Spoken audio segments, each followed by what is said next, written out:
No way. Hey, don't do that. Why not? Looks like they've been washed up or something. These are bikini net bikinis. They're expensive. I mean, you can't say that they're not comfortable.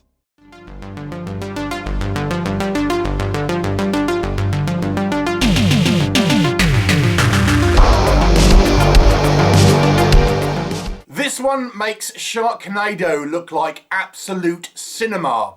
We are talking Bikini Shark, and this is directed by E.J. Marshall, which I suspect might be a pseudonym. It's produced by Louisa Warren, who has actually directed a few movies that I have reviewed here on the channel. Now, what's the story, you're asking? Okay, well, there appears to be some fashion designer which has made a line of bikinis that have used some type of toxic materials, and this causes harm to anyone that wears them. And at the same time, he is feeding these bikinis to this bunch of sharks that seem to be able to float around on the ground. And they sharks like him even better if there's a woman inside the bikini. So we follow a group of female friends as they are on a weekend away and run afoul of this. What'll happen? You'll have to watch the movie and find out. Alright, so this is a very low budget British movie, and to be fair, it is a movie that comes from the UK, which actually does take place in the UK. I was expecting a few fake American accents, but they actually mentioned it's taking place in Essex. So, can we say anything positive about this movie? Okay, this won't take long. I'll give credit where credit is due. I actually didn't think the CGI sharks were as bad as they had any right to be. They were rendered on an okay manner. I don't know why they're floating above the ground. It's never really addressed. But the actual kind of graphics, for the most part, I'm not saying they're, mainstream quality graphics here, but I've certainly seen worse CGI sharks in my life. I mean, the CGI has come a long way, even for the kind of the low budget films within recent years. But, like I say, I think when you kind of look at these kind of CGI sharks, you think, okay, they're not terrible. They're not terrible. And I suppose you might also say this has somewhat of an ecological message, using toxins and things that are bad for the environment and all of that sort of stuff. So maybe you can say there's kind of a positive message about environmental issues in here somewhere, I guess. But that's kind of all I've got. Okay, now, I've mentioned Sharknado. Now, there's been a few kind of silly shark movies. Sharknado probably being the most well-known, but you've had the 2-headed to 6-headed shark attack movies and things like this, and Mega Shark versus whatever.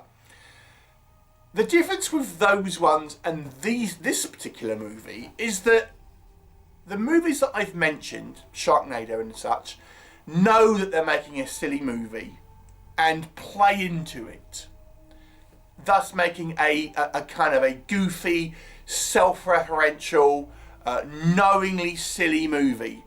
This one, I presume it knows it's making a silly movie, but it's kind of taken seriously, which is like such a bizarre choice.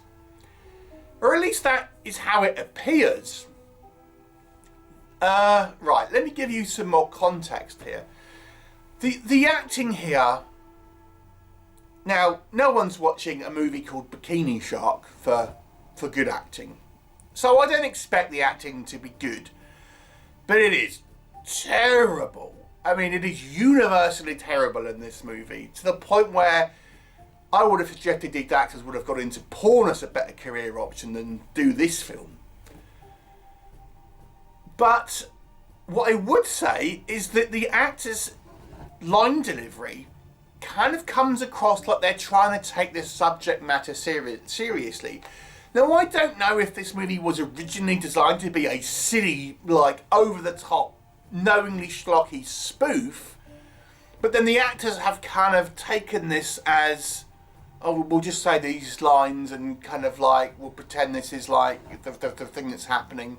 And we're talking about like feeding bikinis that this guy is sniffing to sharks and stuff, and it's delivered by a not a good actor but is trying to deliver it in a kind of serious manner. It is like cringeworthy acting here.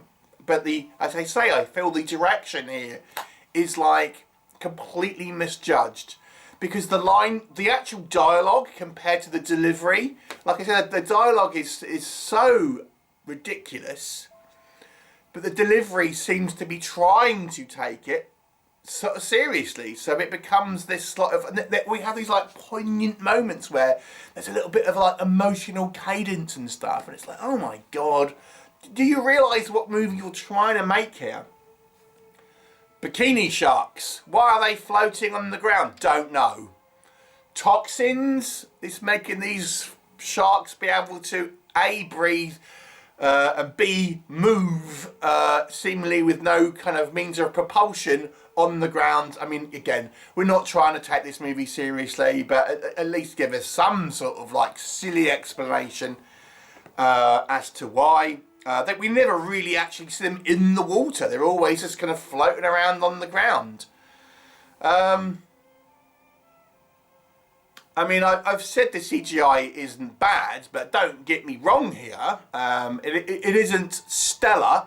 It's maybe just a little better than I was expecting from a movie like this. It probably does fall in the, you know, this isn't brilliant CGI mould, I would say. Because of the story and then the movie being called Bikini Shark, you would maybe expect this to have a little bit of a sexual edge to it. A little bit of titillation, a little bit of TNA, you might say. No, not really. I mean, there's a couple of girls in a bikini at the beginning, and I think our main characters might get into a bikini at some point in the movie, but there's no like nudity in this. There's no sort of like ever any kind of risque sort of content. There's no any type of titillation even, really. It's like, okay, well, there's that it's kind of failing all around here. The story is like, I mean, you're not expecting a movie like this to have a particularly sort of competent story by any means, but even the story that we've got is, you know, it's just nonsensical, but because of the way that it's played, it just becomes dull. It had this lent into the goofiness more. You could have watched this more as a kind of a spoof, more of a you know, a silly kind of fun movie. But because of this strange tone that it's taking, it doesn't have that fun element. It just has a stupid element, and as such, the movie becomes quite tedious. So there's very little to really actually recommend this movie outside of just watching this in morbid curiosity. I was thinking, oh, I need to start thinking about doing my worst movies of 2025 list at some point. Well, here's a contender, let me just tell you. So yeah, it's going to be a 2 out of 10 for me, this one. It's on Tubi if you want to watch it. If you have, please do let me know your thoughts, and I'll look forward to seeing you next time. Bye for now.